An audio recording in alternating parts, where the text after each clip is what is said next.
بالخف، واش خبارك شنو عطات الكرة للبلاد، او شنو عطانا المنتخب الوطني من وراء التأهل التاريخي ديالو في كأس العالم؟ قبل كل شيء ما تنساوش تدعموني بواحد ابوني في القناة، جيم بارطاج اي كومونتير الى عجبكم هذا المحتوى.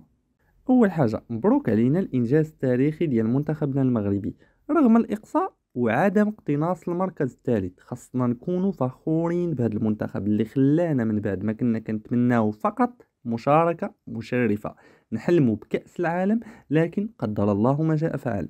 الإقصاء من النصف ما كانش بالمرارة اللي كنتخيلوه أو كنشوفوه بها، فالمنتخب المغربي قدم أكبر خدمة للاقتصاد الوطني وغيعطيه دفعة كبيرة غتبان في الأيام المقبلة. السؤال اللي كيدور في بالك دابا، شنو هي هاد الخدمة وشنو علاقة الكرة بالاقتصاد؟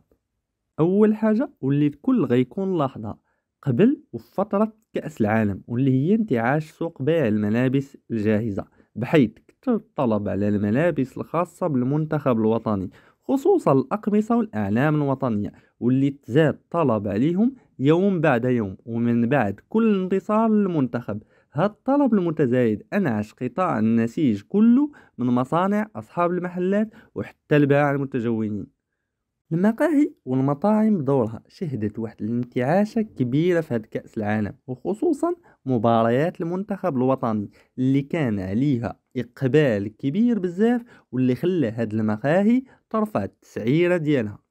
حسب صحيفة هيسبريس، فالمغاربة في أقل من أسبوعين الأولين من بدء كأس العالم استهلكوا حوالي 5 مليار درهم في شراء الأقمصة والأعلام. الإنجاز التاريخي للمنتخب غيرفع القيمة السوقية للمغرب كوجهة سياحية، خصوصا الأجانب اللي كيسمعوا بالمغرب لأول مرة من وراء الضجة اللي دارها المنتخب في مشواره في كأس العالم.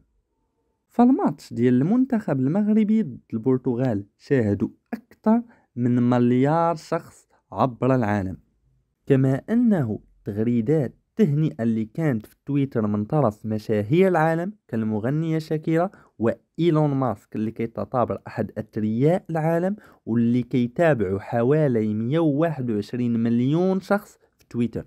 واللي معروف أيضا أنه أي تغريدة كيحطها في تويتر إلا وكتكون مؤثرة بزاف في الدومين فاش حطها. هادشي خلى البحث على كلمة موروكو يتكلاصا ترند في جوجل، بحيث حسب جوجل انتقل معدل البحث على هاد الكلمة من معدل 11 لمعدل 100، واللي كيعني أن المصطلح بلغ ذروة الشعبية ديالو في هاد المنصة.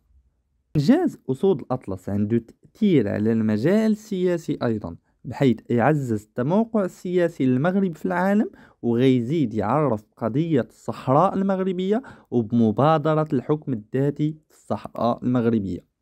بالموازاة مع إنجاز المنتخب، كما هو معلوم المغرب هو الذي أشرف على التنظيم الأمني للمونديال. هذا الشيء غيزيد يرفع من القيمة والأسهم ديال المغرب كوجهة سياحية واستثمارية.